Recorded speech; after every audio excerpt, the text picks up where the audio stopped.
श्री राम।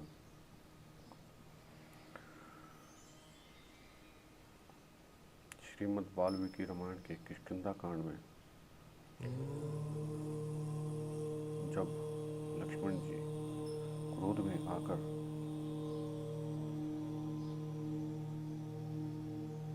सुग्रीव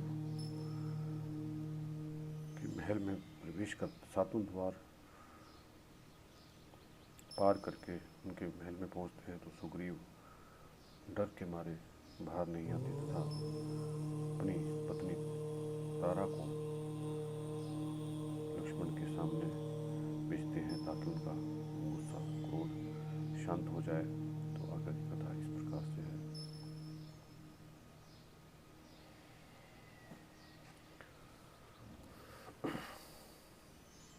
वानरराज सुग्रीव ने 4 महीनों की अवधि निश्चित की थी।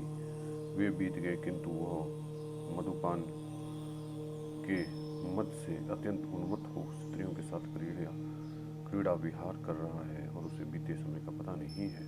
धर्म और अर्थ की सिद्धि के निमित्त प्रयत्न करने वाले पुरुष के लिए इस तरह मद्यपान अच्छा नहीं माना जाता है, क्योंकि मद्यपान से अर्थ, धर्म और काम तीनों का नाश होता है। मित्र के लिए किए हुए उपकार का यदि अवसर आने पर भी बदला न चुकाया जाए तो धर्म की हानि होती है। गुणवान मित्र के साथ मित्रता का नाता टूट जाने पर अपने अर्थ की बहुत बड़ी हानि उठानी पड़ती है। मित्र 2 प्रकार के होते हैं, एक तो अपने मित्र के अर्थ साधन में तत्पर होता है और दूसरा धर्म और सत्य के लिए आश्रित रहता है। तुम्हारे स्वामी ने मित्र के दोनों ही गुणों का परित्याग कर दिया है। वे ना तो मित्र का कार्य सिद्ध कर रहा है और ना स्वयं ही धर्म में स्थित है।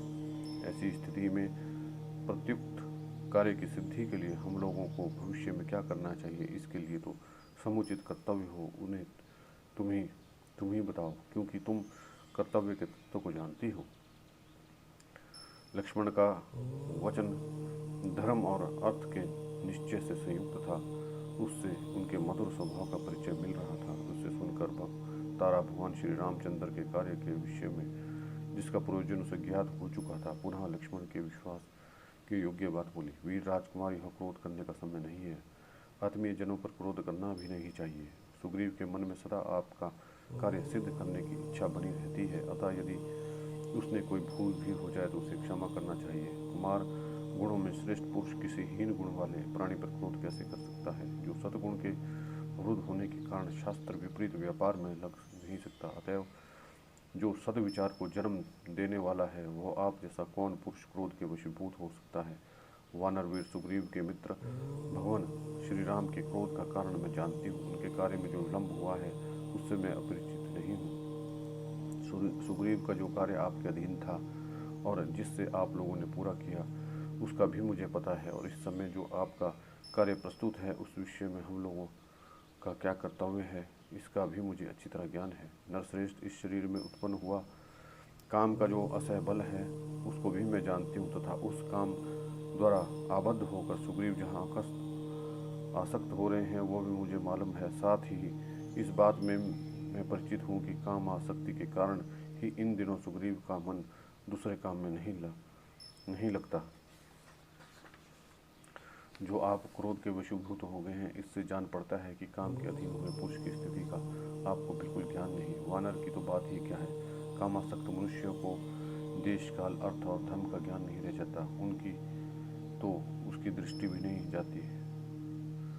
विपक्षी वीरों का विनाश करने वाले राजकुमार वानरराज सुग्रीव विषय भोग में आसक्त होकर इस समय मेरे पास थे। काम के आवेश में उन्होंने अपनी लज्जा का परित्याग कर दिया, तो भी उन्हें अपना भाई समझकर क्षमा कीजिए। जो निरंतर धर्म और तपस्या में संलग्न रहते हैं, जिन्होंने मोह को अवरुद्ध कर दिया है, अविवेक को दूर भगा दिया है, वे महर्षि भी कभी कभी विषयाभिलाषी हो जाते हैं। जो स्वभाव से चंचल वानर है, वह राजा सुग्रीव सुख भोग में क्यों आसक्त न हो।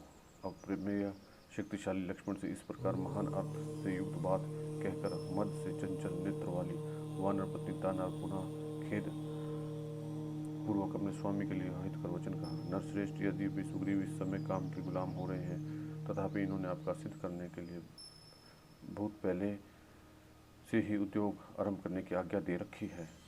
इसके फलस्वरूप इस समय विभिन्न पर्वतों पर निवास करने वाले लाखों और करोड़ों वानर जो इच्छानुसार रूप धारण करने में समर्थ एवं महान पराक्रमी हैं, यहाँ उपस्थित हुए हैं। महाभाव, दूसरों की स्त्रियों को देखना अनुचित समझकर आप भीतर नहीं आए, बाहर ही खड़े रहना। इसके द्वारा आपने सदाचार की रक्षा की है, अतः आप भीतर आइए। मित्र भाव से स्त्रियों की ओर देखना, उनके प्रति माता, बहन आदि का भाव रखकर दृष्टि डालना सत्पुरुषों के लिए अधर्म नहीं है। तारा का आग्रह और कार्य से जल्दी से प्रेरित हो शत्रुदमन महाभाव लक्ष्मण सुग्रीव के महल के भीतर गए। वहां जाकर उन्होंने देखा कि एक सोने के सिंहासन पर बहुमूल्य बिछौना बिछा है और वानरराज सुग्रीव सूर्य तुल्य तेजस्वी रूप धारण किए उसके ऊपर विराजमान है। उस समय दिव्य आभूषणों के कारण उनके शरीर की शोभा पा रही थी। दिव्य रूपधारी यशस्वी सुग्रीव दिव्य मालाएं और दिव्य वस्त्र धारण के दुर्जय देवराज इंद्र के समान दिखाई देते थे। उनके दिव्य आभूषण और मालाओं से अलंकृत युवती स्त्रियों ने चारों ओर से घेर कर खड़ी थी। उन्हें इस अवस्था में देख लक्ष्मण के नेत्र रोषवश के कारण लाल हो गए। उस समय यमराज के भयंकर प्रतीत होने लगे। सुवर्ण सुंदर के समान कांति और विशाल नेत्र वाले वीर सुग्रीव अपनी पत्नी उरुमा को गाढ़ आलिंगन पाश में बांधे हुए एक श्रेष्ठ आसन में विराजमान थे। उस अवस्था में उन्होंने उदार हृदय और विशाल नेत्र वाले सुमित्रा कुमार लक्ष्मण को देखा।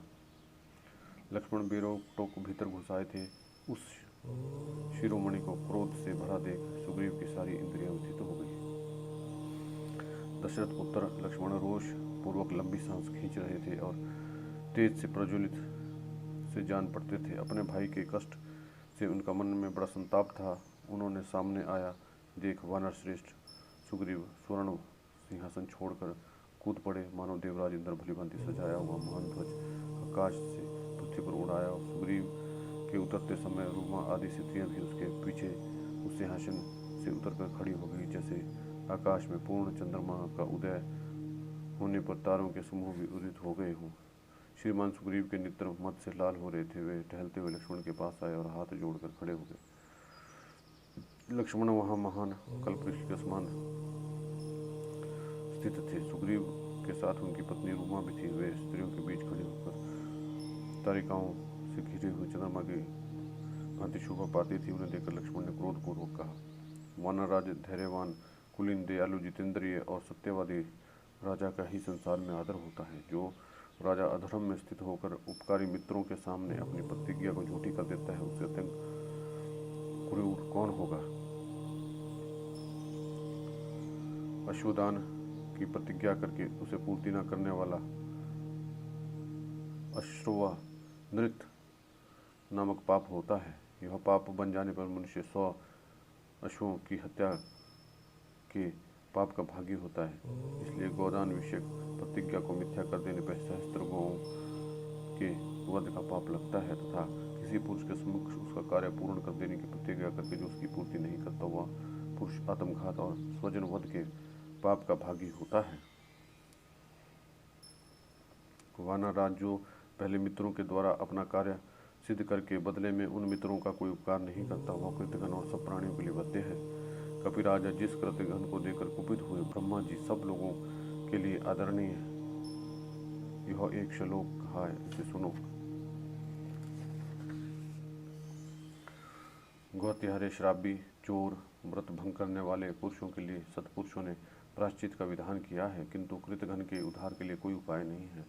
वानर, तुम अनार्य, कृतघ्न और मिथ्यावादी हो, क्योंकि रामचंद्र की सहायता से पहले तुमने अपना काम तो बना लिया, किंतु वे जब सहायता करने का अवसर आया तब तुम कुछ नहीं करते। वानर, तुम्हारा मनोरथ सिद्ध हो चुका है, अतः तुम प्रत्युपकार की इच्छा से श्री राम की पत्नी सीता की खोज के लिए प्रयत्न करना चाहिए, परंतु तुम्हारी दशा यह है कि अपनी प्रतिज्ञा को झूठी करके ग्राम में भोगों में आसक्त हो रहे हो, और श्री राम जी यह नहीं जानते कि तुम मेंढक सी बोली बोलने वाले सर्प हो।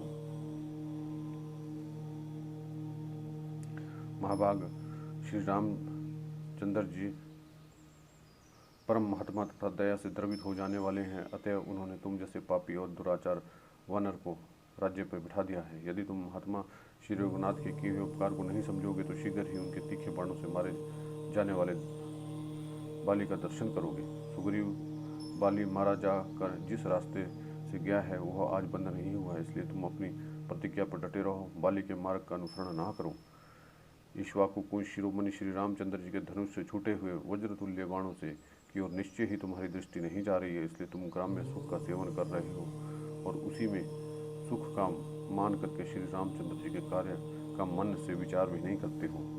सुमित्रा कुमार लक्ष्मण अपने तेज के कारण प्रज्वलित से हो रहे थे। उनके उपयुक्त बात जब वे उपयुक्त बात कह चुके तब चंद्रमुखी तारा उनसे बोली, कुमार लक्ष्मण, आपको सुग्रीव से ऐसी बात नहीं करनी चाहिए। वे वानरों के राजा है, अतः इनकी प्रति कठोर वचन बोलना उचित नहीं है। विशेषतः आप जैसे सुहृदय के मुख से ये कदापि कटु वचन सुनने के अधिकारी नहीं है। वीर कपिराज सुग्रीव ना कृतघ्न है, ना शठ है, ना क्रूर है, ना असत्यवादी है, ना कुटिल ही है। वीर लक्ष्मण, श्री रामचंद्र जी ने जो इनका उपकार किया है वह युद्ध में दूसरों के लिए दुष्कर है, उसे इन वीर कपिराज ने कभी नहीं भुलाया है। शत्रुओं को संताप देने वाले सुमित्रा नंदन श्री राम जी की कृपा प्रसाद से ही सुग्रीव ने वानरों के अक्षय राज्य को, यश को, रुक्मा को और मुझे भी प्राप्त किया है। पहले इन्होंने बड़ा दुख उठाया, अब इस उत्तम सुख को पाकर इसमें ऐसे रम गए कि इन्होंने प्राप्त किए हुए समय का ज्ञान ही नहीं रहा। ठीक उसी तरह जैसे विश्वामित्र मुनि को मेनका में आसक्त हो जाने के कारण समय की सुध बुध नहीं रही थी। लक्ष्मण कहते हैं, धर्मात्मा महामुनि विश्वामित्र ने मेनका नामक एक अप्सरा में आसक्त होने के कारण 10 वर्ष के समय को एक दिन ही माना था। काल का ज्ञान रखने वाले श्रेष्ठ महातेजस्वी विश्वामित्र को जब भोगासक्त होने पर काल का ज्ञान नहीं रह गया, तब वो दूसरे साधारण प्राणियों को कैसे रह सकता है। कुमार लक्ष्मण, आहार, निद्रा, मैथुन आदि जो देह कर्म है उनमें स्थित हुए ये सुग्रीव पहले तो चिरकाल तक दुख भोजने के कारण थके मांदे और खिन्न थे। अब भगवान श्री राम की कृपा से जो इन्हें काम भोग प्राप्त हुए हैं उनसे अभी तक तृप्ति नहीं हुई है, अतः परम कृपालु श्री रघुनाथ को यहाँ इनका अपराध क्षमा करना चाहिए। तात लक्ष्मण, आपको यथार्थ बात जाने बिना साधारण मनुष्य की भांति सहसा क्रोध के अधीन नहीं होना चाहिए। पुरुष प्रवर आप जैसा सत्वगुण संपन्न पुरुष विचार किए बिना ही सहसा रोष के वशीभूत नहीं होते हैं। धर्मज्ञ में एकाग्र हृदय से सुग्रीव के लिए आपसे कृपा की याचना करती हूँ। आप क्रोध से उत्पन्न हुए इस महान क्षोभ का परित्याग कर दीजिए। मेरा तो ऐसा विश्वास है कि सुग्रीव श्री राम जी का प्रिय करने के लिए रुक्मा, मेरा, कुमार अंगद तथा धन धान्य और पशुओं सहित संपूर्ण राज्य का भी परित्याग कर सकते हैं। सुग्रीव उस अधम राक्षस का वध करके श्री राम को सीता से उसी प्रकार मिलाएंगे जैसे चंद्रमा का रोहिणी के साथ संयोग हुआ हो। कहते हैं लंका में 100,000 करोड़ 36 अयुक्त 36,000 और 3600 राक्षस रहते हैं। वे सब के सब राक्षस इन इच्छा अनुसार रूप धारण करने वाले और दुर्जय हैं। उन सब का संहार किए बिना रावण का, जिसे मिथिलेश कुमारी सीता का अपहरण किया है, उसका वध नहीं हो सकता। लक्ष्मण, किसी की सहायता लिए बिना अकेले किसी वीर के द्वारा ना तो उन राक्षसों का संग्राम में वध किया जा सकता है, न ही क्रूर कर्मा रावण का, इसलिए सुग्रीव की सहायता लेने की विशेष आवश्यकता है। वानर राज वाली लंका के राक्षसों की इस संख्या से परिचित थे, क्योंकि मुझे उनकी इस तरह की गणना बताई गई थी। रावण ने इतनी सेना का संग्रह कैसे किया यह तो मुझे मालूम नहीं, किंतु इस संख्या को मैंने उनके मुंह से सुना है, वह इस समय आपको बता रही हूँ। आपकी सहायता के लिए सुग्रीव ने बहुत तेरे श्रेष्ठ वानरों को युद्ध के निमित्त असंख्य वानर वीरों को सेना को एकत्रित करने के लिए भेज रखा है। वानरराज सुग्रीव उन महाबली और पराक्रमी वीरों के आने की प्रतीक्षा कर रहे हैं, अतः भगवान श्री राम का कार्य सिद्ध करने के लिए अभी नरक से बाहर नहीं निकल सके हैं। सुमित्रा नंदन सुग्रीव ने उन सबको एकत्रित होने के लिए जो पहले से ही अवधि निश्चित कर रखी है, उसके अनुसार उन समस्त महाबली वानरों को आज ही यहाँ उपस्थित हो जाना चाहिए। शत्रुदमन लक्ष्मण, आज आपकी सेवा में कोटि सहस्त्र 10 अरब रीछ 100 करोड़ 1 अरब लंगूर और भी बड़े बूढ़े तेज वाले कई करोड़ वानर उपस्थित होंगे, इसलिए आप क्रोध को त्याग दीजिए। आपका मुख क्रोध से तमताव उठा है और आंखें रोष से लाल हो गई है। यह देखकर इस वानराज स्त्रियों को शांति नहीं मिल रही है। हम सब को प्रथम भय के समान ही किसी निष्ठ की आशंका हो रही है। तारा ने जब इस प्रकार धर्म के अनुकूल विनय युक्त बात कही, तब कोमल स्वभाव वाले सुमित्रा कुमार लक्ष्मण ने उसे मान लिया और क्रोध को त्याग दिया। उनके द्वारा क्रोध की बात मान ली जाने पर युद्धपति सुग्रीव ने लक्ष्मण से प्राप्त होने वाले महान भय को भीगे वस्त्र की तरह त्याग दिया। तदनंतर वानरराज सुग्रीव ने अपने कंठ में पड़ी हुई विचित्र फूलों की विचित्र विशाल बहुगुण माला तोड़ डाली और वे मद से रहित हो गए। फिर समस्त वानरों में शिरोमणि सुग्रीव ने भयंकर बलशाली लक्ष्मण का हर्ष बढ़ाते हुए उन्हें विनय युक्त बात कही। सुमित्रा कुमार, मेरी श्रेय कीर्ति और सदा से चला आता हुआ वानरों का राज्य वे सब नष्ट हो चुके थे। भगवान श्री राम की कृपा से मुझे पुनः इन सबकी प्राप्ति हुई है। राजकुमार, वे भगवान श्री राम अपने कर्मों से ही सर्वविख्यात हैं। उनका उपकार का वैसा ही बदला अंश मात्र से भी कौन चुका सकता है। धर्मात्मा श्री राम अपने ही तेज से रावण का वध करेंगे और सीता को प्राप्त करेंगे। मैं तो उनका एक तुच्छ सहायक मात्र रहूंगा, जिन्होंने एक ही बाण से 7 बड़े बड़े ताल वृक्ष, पृथ्वी, पर्वत, पाताल और जहाँ रहने वाले दैत्यों को विदीर्ण कर दिया था। उनके दूसरे की सहायता की आवश्यकता ही क्या है। लक्ष्मण, जिनके धनुष खींचते समय उनके टंकार से पर्वतों सहित पृथ्वी कांप उठती थी, उन्हें सहायकों से क्या लेना है। नरश्रेष्ठ, मैं तो वैरी रावण का विरोध करने के लिए अग्रिम सैनिकों सहित यात्रा करने वाले महाराज श्री राम के पीछे पीछे चलूंगा। विश्वास अथवा प्रेम के कारण यदि कोई अपराध हो गया हो तो मुझ दास के उस अपराध को क्षमा कर देना चाहिए, क्योंकि ऐसा कोई सेवक नहीं है जिससे कोई अपराध ना होता हो। महात्मा सुग्रीव के ऐसे कहने पर लक्ष्मण प्रसन्न हो गए और बड़े प्रेम से बोले, वानर सुग्रीव, विशेषतः तुम जैसे विनयशाली सहायक को पाकर मेरे भाई श्री राम सर्वथा सनाथ हैं। सुग्रीव, तुम्हारा जो प्रभाव है और तुम्हारे हृदय में जो इतना शुद्ध भाव है, इससे तुम वानर राज्य की परम उत्तम लक्ष्मी का सदा ही उपभोग करने के अधिकारी हो। सुग्रीव, तुम्हें सहायक के रूप में पाकर प्रतापी श्री राम रणभूमि में अपने शत्रुओं का शीघ्र ही वध कर डालेंगे, इसमें संशय नहीं है। सुग्रीव, तुम धर्मज्ञ, कृतज्ञ, युद्ध में कभी पीठ न दिखाने वाले, तुम्हारा यह भाषण सर्वथा युक्ति संगत और उचित है। वानर शिरोमणि, तुमको और मेरे बड़े भाई को छोड़कर दूसरा कौन ऐसा विद्वान है जो अपने समर्थ होते हुए भी नम्रता पूर्ण वचन कह सके। कपिराज, तुम बल और पराक्रम में भगवान श्री राम के बराबर हो। देवताओं ने हमें दीर्घ काल के लिए तुम्हारे जैसा सहायक प्रदान किया है, किंतु वीर, अब तुम शीघ्र मेरे साथ इस पुरी के बाहर निकलो। तुम्हारे मित्र अपनी पत्नी के अपहरण से बहुत दुखी हैं, उन्हें चलकर सांत्वना दो। सखे, शोकमगन श्री राम के वचनों को सुनकर जो मैंने तुम्हारे प्रति कठोर बातें कही है, उसके लिए मुझे क्षमा करो।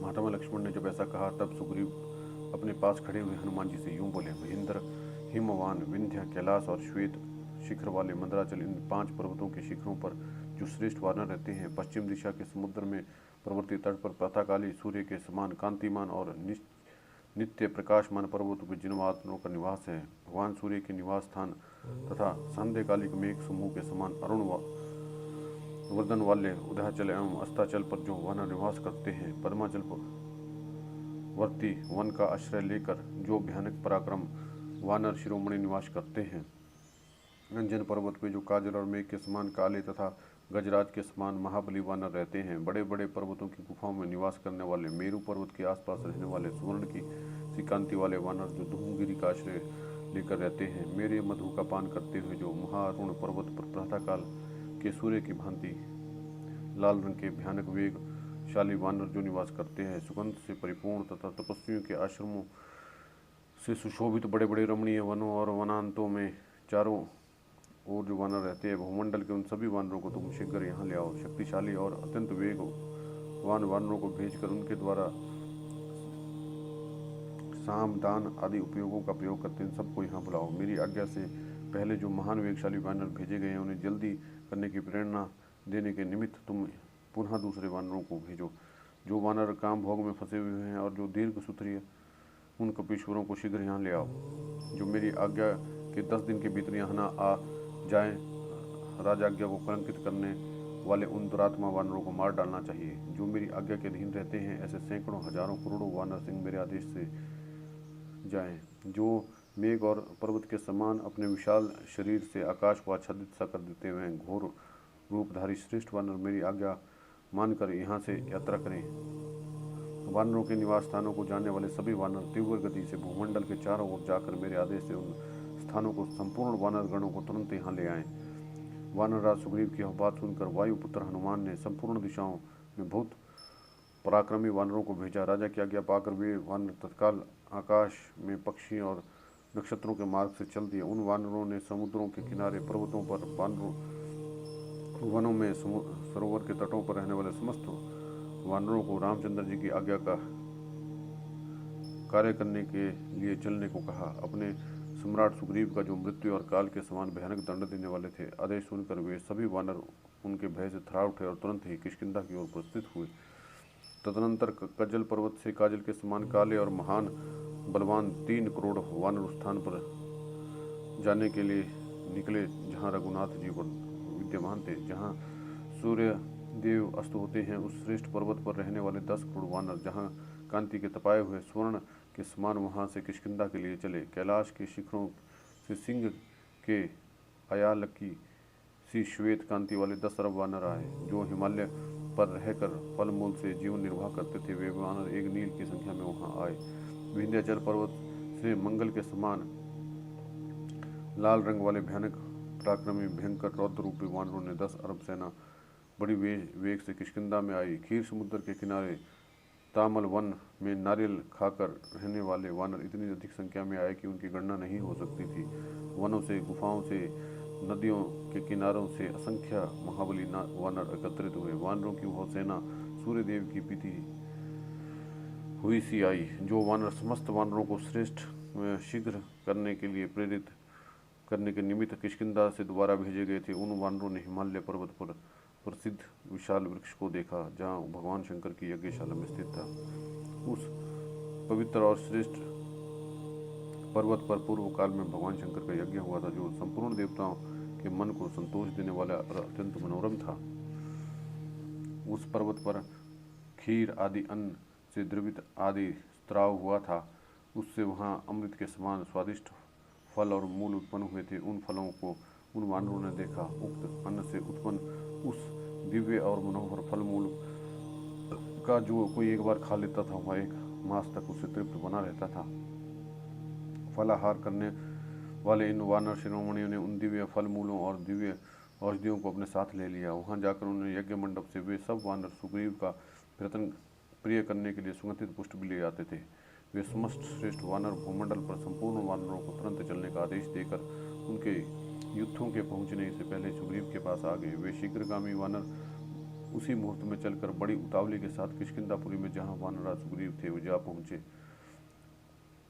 उस संपूर्ण औषधियों और फल मूलों को लेकर उन वानरों ने सुग्रीव की सेवा में अर्पित कर दिया और इस प्रकार कहा, महाराज, हम लोग सभी पर्वतों, नदियों और वनों में घूम आए। भूमंडल के समस्त वानर आपकी आज्ञा से यहाँ आ रहे हैं। यह सुनकर वानरराज सुग्रीव को बड़ी प्रसन्नता हुई और उन्होंने दी हुई सारी भेंट सामग्री से आनंद ग्रहण की। उनके लाए हुए उन समस्त उपकारों को ग्रहण करके सुग्रीव ने संपूर्ण वानरों को मधुर वचनों द्वारा सांत्वना दी, फिर सबको विदा कर दिया। कार्य पूरा करके लौटे हुए उन सहस्त्र वानरों को विदा करके सुग्रीव ने अपने अपने कृतार्थ माना और महाबली श्री रघुनाथ का कार्य सिद्ध हुआ ही समझो। तत्पश्चात लक्ष्मण समस्त वानरों में श्रेष्ठ भयंकर बलशाली सुग्रीव का हर्ष प्राप्त हुए उनसे विनती पूर्ण वचन बोले, सौम्य, यदि तुम्हारी रुचि हो तो अब किष्किंधा से बाहर निकलो। लक्ष्मण की यह सुंदर बात सुनकर सुग्रीव अत्यंत प्रसन्न हुए और इस प्रकार बोले, अच्छा ऐसा ही हो, चलिए चले, मुझे तो आपकी आज्ञा का पालन करना है। शुभ लक्षणों से युक्त लक्ष्मण से ऐसा कहकर सुग्रीव ने तारा आदि सब स्त्रियों को तत्काल विदा कर दिया। इसके बाद सुग्रीव ने शेष वानरों को आओ आओ कहकर उच्च स्वर से पुकारा और उनकी वह पुकार सुनकर सब वानर जो अंतापुर की स्त्रियों को देखने के अधिकारी थे, वो दोनों हाथ जोड़कर शीघ्रतापूर्वक उनके पास आए हुए उन वानरों से सूर्य तुल्य तेजस्वी राजा सुग्रीव ने कहा, वानरों, तुम लोग शीघ्र मेरी शिबिका को यहाँ ले आओ। उनकी यह बात सुनकर शीघ्रगामी वानरों ने एक सुंदर शिबिका पालकी वहाँ उपस्थित कर दी। पालकी को वहाँ उपस्थित देख वानरराज सुग्रीव ने सुमित्रा कुमार लक्ष्मण से कहा, कुमार, आप शीघ्र इस पर आरूढ़ हो जाएं। ऐसा कहकर लक्ष्मण सहित सुग्रीव उस सूर्य की सी प्रभाव वाली सुवर्णमय पालकी पर, जिसे ढोने के लिए बहुत से वानर लगे थे, आरूढ़ हो गए। उस समय सुग्रीव के ऊपर श्वेत छत्र लगाया गया और सब ओर श्वेत चंवर डाले गए। शंख और भेरी की ध्वनि के साथ वंदीजनों का अभिवादन करते हुए राजा सुग्रीव परम उत्तम राजलक्ष्मी को पाकर किष्किंधापुरी से बाहर निकले। हाथों में शस्त्र लिए तीक्ष्ण स्वभाव वाले कई सौ वानरों से घिरे हुए राजा सुग्रीव उस स्थान पर गए जहाँ भगवान श्री राम निवास करते थे। श्री राम से सेवित उस श्रेष्ठ स्थान में पहुंचकर लक्ष्मण सहित महातेजस्वी सुग्रीव पालकी से उतरे और श्री राम के पास जाकर हाथ जोड़कर खड़े हो गए। वानर राज के साथ हाथ जोड़कर खड़े होने पर उनके अनुयायी वानर भी उन्हीं के भांति अंजलि बांध खड़े हो गए। मुकुलित कमलों से भरे हुए विशाल सरोवर की भांति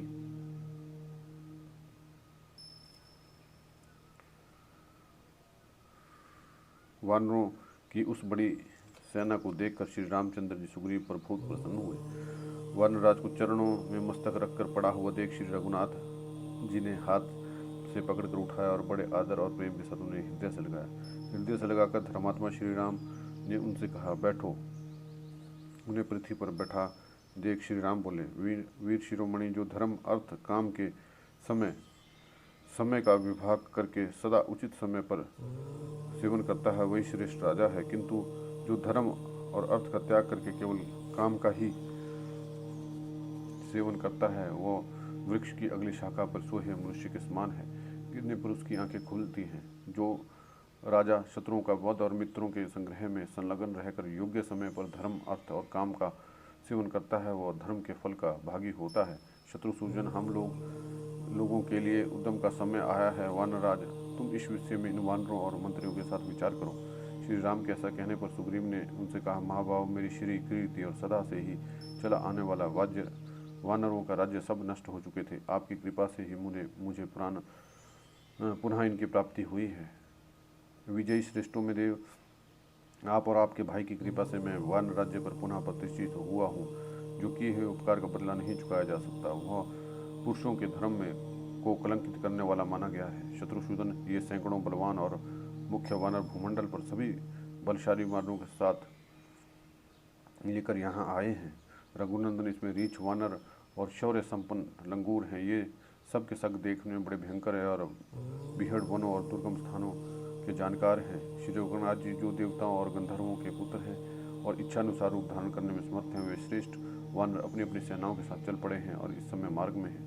संतों को संताप देने वाले वीर इसमें किसी के साथ 100, किसी के साथ लाख, किसी के साथ करोड़, किसी के साथ अतुल्य 10,000 और किसी के साथ एक शंकु वानर हैं। इतने कितने वानर 10 करोड़, 100 अबुद्ध, 10 अरब, मध्य 10 पदम और एक अनंत 1 पदम वानर वीर सैनिक आ रहे हैं। कितने ही वानरों तथा वानर वीरपतियों की संख्या समुद्र 10 नील और शंख तक पहुंची गई है।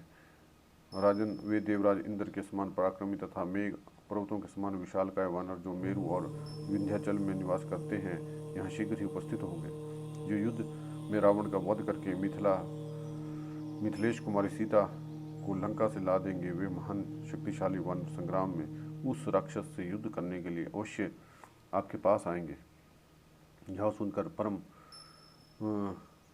पराक्रमी राजकुमार श्री राम अपनी आज्ञा के अनुसार चलने वाले वानरों के प्रमुख वीर सुग्रीव का यह सैन्य विषयक उद्योग देखकर बड़े प्रसन्न हुए और उनके नेत्र हर्ष से खिल उठे और प्रफुल्ल नील कमल के समान दिखाई देने लगे। सुग्रीव के ऐसा कहने पर धर्मात्माओं में श्रेष्ठ श्री राम ने अपनी दोनों भुजाओं से उनका आलिंगन किया और हाथ जोड़कर उनके पास इस प्रकार कहा, सखे इंद्र, जो जल की वर्षा करते हैं, सहस्त्रों किरणों से शोभा पाने वाले सूर्य देव, जो आकाश का अंधकार दूर कर देते हैं तथा सौम्य चंद्रमा और प्रभा से जो अंधेरी रात को भी उज्ज्वल कर देते हैं, इसमें कोई आश्चर्य की बात नहीं है, क्योंकि उनका स्वाभाविक गुण है। शत्रुओं को संताप देने वाले सुग्रीव, इस प्रकार तुम्हारे समान पुरुष यदि अपने मित्रों का उपकार करके उन्हें प्रसन्न कर दे तो इसमें कोई आश्चर्य की बात नहीं है। सौम्य सुग्रीव, इसी प्रकार तुम में जो मित्रों का हित साधन रूप कल्याणकारी गुण है वह आश्चर्य का विषय नहीं है, क्योंकि मैं जानता हूँ तुम सदा प्रिय बोलने वाले और यही तुम्हारा स्वाभाविक गुण है। सखे, तुम्हारी सहायता से स्नात होकर मैं युद्ध में समस्त शस्त्रों को जीत लूंगा, क्योंकि मेरे हितैषी मित्र हो और मेरी सहायता कर सकते हो। राक्षस धम रावण ने अपना नाश करने के लिए मिथिलेश कुमारी को धोखा देकर उसका अपहरण किया है। ठीक उसी तरह जैसे प्रहलाद ने अपने विनाश के लिए ही विलोम पुत्री शची को छलपूर्वक हर लिया था। जैसे शत्रुहंता इंद्र ने शची के घमंडी पिता को मार डाला था, उसी प्रकार शीघ्र ही मैं अपने तीखे बाणों से रावण का वध कर डालूंगा। श्री राम और सुग्रीव में जब इस प्रकार बातें हो रही थी, उस टाइम जोर से धूल उठी और आकाश में फैला सूर्य की प्रचंड प्रभा को ढक दिया। फिर तो उस धूल जनिक अंधकार से संपूर्ण दिशाएं दूषित और व्याप्त हो गई और पर्वत, वन और कानूनों के साथ समूची पृथ्वी डगमग होने लगी। जय श्री राम।